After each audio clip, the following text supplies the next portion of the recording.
I've always been so impressed with how J.R.R. Tolkien led his atheist friend C.S. Lewis toward faith in Christianity.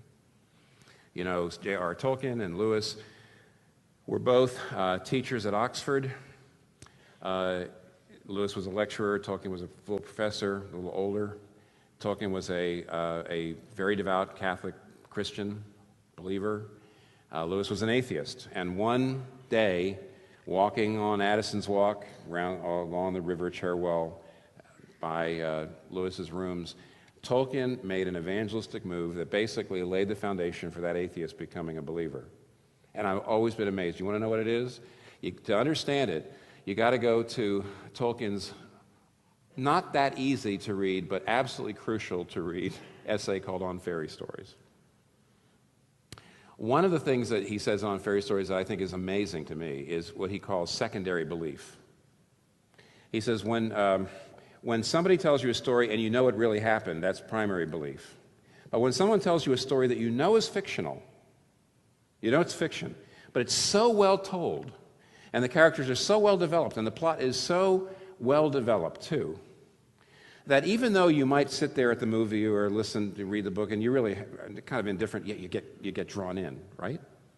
You get scared, you get happy.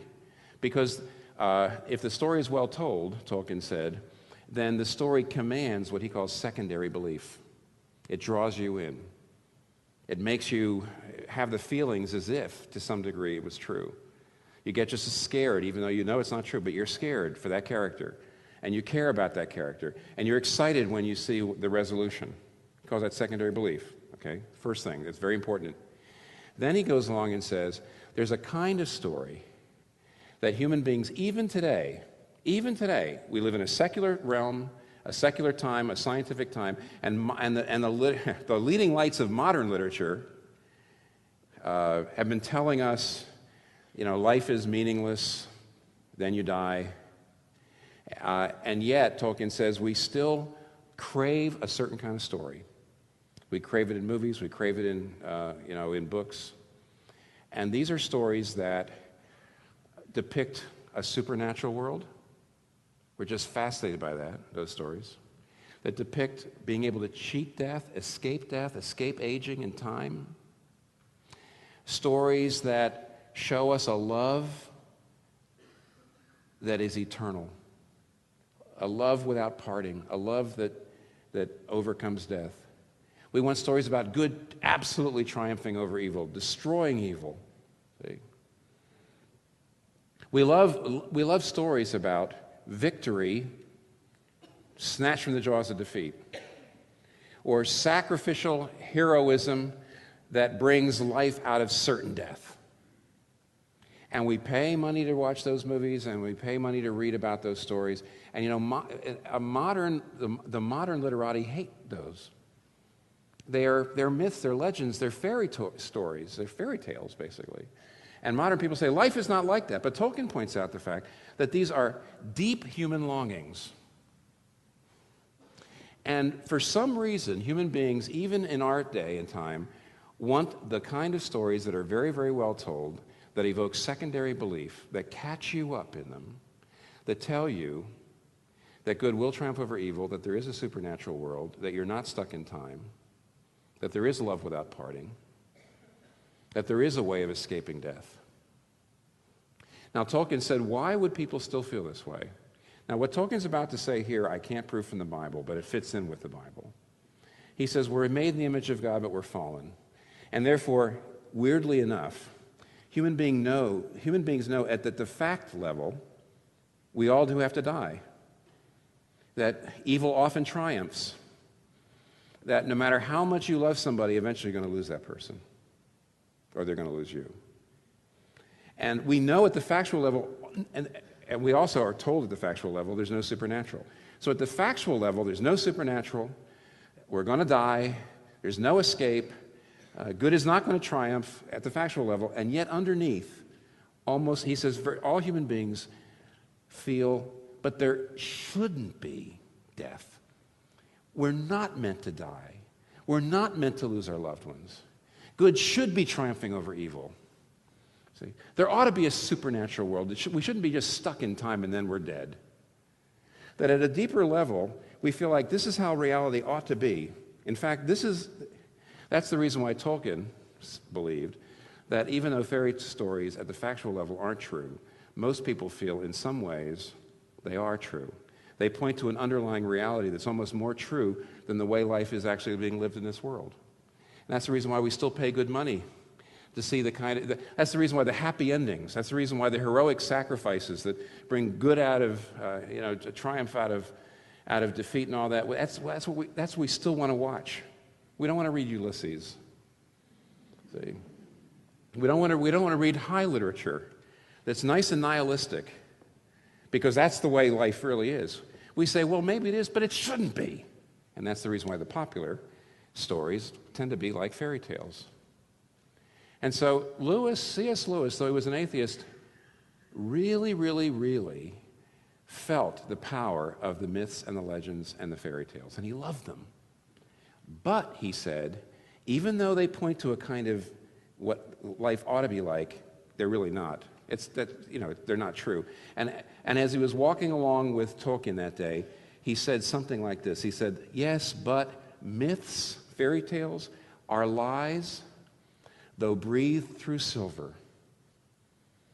Myths are lies, even though they're breathed through silver. As beautiful as they are, as much as they point to the way I think the life really ought to be, they're just the lies. And Tolkien said, no, they're not. And he says, here's why I'd say they're not. Look at the gospel. Look at the story of Jesus. Do you realize what you have there? Everything that moves you about a story.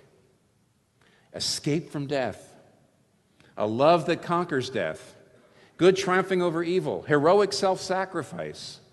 And when everything looks the darkest, life out of death. Triumph out of victory, out of defeat. Everything you want in a story. Lewis said, yes, it's true. But he says, I want you to see something. The gospel story of Jesus is not one more wonderful story pointing to the underlying reality. Rather, Jesus is the underlying reality to which all the stories point. And the reason we know that is because of the resurrection. See, Tolkien says the resurrection is what happened. The resurrection was this underlying reality breaking into this world. And the way life ought to be, and the way life is, Jesus Christ is our great captain. He's opened a cleft in the pitiless walls of the world. He's punched a hole through that concrete slab between life as it is and life as it ought to be, between the ideal and the real. And now, because of the resurrection proves that the cross was not a defeat, it was a triumph.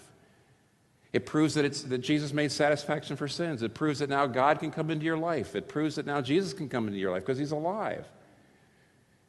He says, take a look at the evidence for the resurrection. He basically said that. The resurrection means that Jesus is not one more beautiful story that makes you feel good for a while, and then the lights dim and you walk out into the real world. Jesus Christ is the underlying reality to which all the stories point, breaking into our world. And that's the reason why there's a place where in the fairy tale, on fairy stories, Tolkien says this. He says, the peculiar quality of the joy in a successful fairy tale can be explained as a sudden glimpse of an underlying reality, but the Gospels contain a story of a larger kind which embraces all the essence of those wonderful fairy stories. The Gospels contain the greatest and most complete conceivable eucatastrophe, which is the good catastrophe. And a catastrophe is the old Greek word for a world-changing turn. He says, the story of the gospel has entered history and the primary world. The birth of Christ is the eucatastrophe of man's history. The resurrection is the eucatastrophe of the story of the incarnation. The whole story ends in joy. There is no tale ever told that men would rather find was true than Jesus' life, and none which so many skeptical men have accepted as true on its own merits. Émile Callier was a professor of philosophy at Princeton Seminary, and he tells a story of how he actually found faith. He was an agnostic, went off to World War I. He was an agnostic. He didn't really believe in God. He was into philosophy. He was kind of skeptical about the whole idea of religion. But during World War I, he had an experience like a lot of other World War I people. He actually had, one of his best friends was talking to him right next to him about his mother, died like that with a bullet in his chest. Later on, a bullet hit him. He was in the hospital for a while. And he realized, even though he was an agnostic and he still wasn't sure if he believed in God, he realized that to really make sense of this world and this life, he was going to need more help than just his skeptical philosophy. So he started reading poetry, and he started reading books, he started reading things, and every so often he would find a passage in this book or this writer or this author that really seemed to make sense to him. And he said, in his this account, he said, I began to long for a book that understood me. I began to long for a book that understood me. And he came up with an idea. He bought a leather-bound little diary, blank place, and he said every single time he read something that seemed to make sense to him and help him, he was going to copy it down. And after about a year, he hoped that he would someday sit down and open it up and read page after page, and I'd finally have a book that made sense of my life and made sense of the world and gave me the joy I was looking for. And after he worked on it for a year or two, one day he went out and sat under a tree and got his book out, and as he read it for the first time, just to read it through for the first time, he was deeply disappointed. He realized he'd already changed. And so some of the things that really hit him a year ago didn't hit him anymore. And he realized that he himself was a moving target, that any book he compiled or any book he wrote would be sort of like a gun pointed here, and then he would move. And he said, I realized I was never going to find a book that understood me. That very day, as he was sitting under the tree, his wife was out walking their little infant child, and along the way had talked to a French Huguenot pastor who had given her a Bible in French. And they didn't have a Bible in the house, and she thought it would be a good idea. He brought it back, and he saw it, and he said, give that to me. And he began reading the Gospels. He said, I read all night, almost all night. And I actually realized, as I was looking at the one the Gospel was written about, that here finally I have a book that's alive and a book that understands me. But it's not just a book that understands me. He went into the Word of the Lord to find the Lord of the Word, Jesus Christ. The true story of Jesus. That's what the world needs. That's what you need.